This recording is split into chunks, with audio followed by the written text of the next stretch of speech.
आज का फिर आउटलायर है, 10-11% के गेंस बनते दिखाई दिए और आज भेल के लिए अलग से कुछ खबर नहीं थी। मोमेंटम में ये चल पड़ा है, 135 का लेवल, 12% तक का इजाफा यहां पर बनता दिखाई दिया।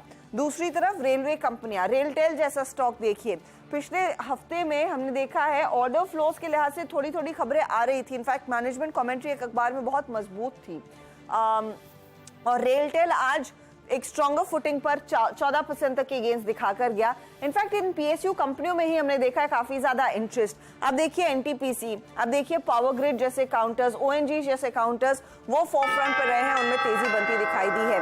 हीट मैप अब आपके सामने लेकर आएंगे।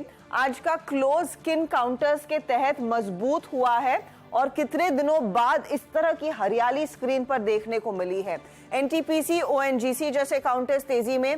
मेटल में आप देखिए जेएसडब्ल्यू स्टील, टाटा स्टील करीब 3% ऊपर। आप पावर ग्रिड देख रहे हैं 3% का इजाफा दिखाने में कामयाब। इंडसइंड बैंक 2.5% ऊपर था। एसबीआई में एक पुल बैक आया, एक्सिस में एक पुल बैक आया 1-1.5% तक का। लेकिन एचडीएफसी बैंक जो हल्की सी नेगेटिविटी के साथ ही ट्रेड कर रहा था आज दिन भर, एक फ्लैट क्लोज देखने को मिला है, 0.13% का पॉजिटिव। रिलायंस इंडस्ट्रीज ठीक ठाक है, 2411 के आसपास ये कारोबार करता हुआ। लेकिन टेक्नोलॉजी काउंटर्स में आप ध्यान दें, LTI Mindtree, Tech Mahindra, Wipro जैसे काउंटर्स, हल्की सी बढ़त टीसीएस में देखने को मिली। लेकिन एचसीएल टेक भागा है, इन्फोसिस में कुछ इंटरेस्ट था। ये कुछ स्टॉक्स थे जहां पर अच्छे खासे गेंस बनते दिखाई दिए हैं। तो 19,422 के आसपास 170 अंकों की बढ़त पर आज हम जाकर टिकते हुए दिखाई दे रहे हैं निफ्टी के लिए। और निफ्टी बैंक 44,405 पर जाकर सेटल हुआ है। फटाफट से आपके लिए वो वीकली गेनर्स भी दिखा देते हैं और इस हफ्ते लार्जली वीक का क्या हाल रहा वो भी आपकी स्क्रीन पर आ जाएगा।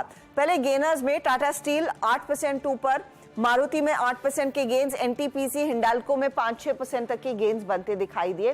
ये निफ्टी के टॉप परफॉर्मर्स रहे हैं। लूजिंग साइड पर रिलायंस इंडस्ट्रीज दबाव में था। बीपीसीएल, एचयूएल जैसे काउंटर्स, डॉक्टर रेड्डी जैसे काउंटर्स में हमने देखा है कुछ मुनाफा वसूली आती हुई दिखाई दी। मिड कैप साइड पर धमाकेदार तेजी। भेल आउट परफॉर्मर, करीब 28-30% का गेन। यूफ्लेक्स में 26% का गेंस, बीईएमएल में 18% के गेंस और फिनेलेक्स जैसे काउंटर्स थे जहां पर 17% तक के गेंस देखने को मिले।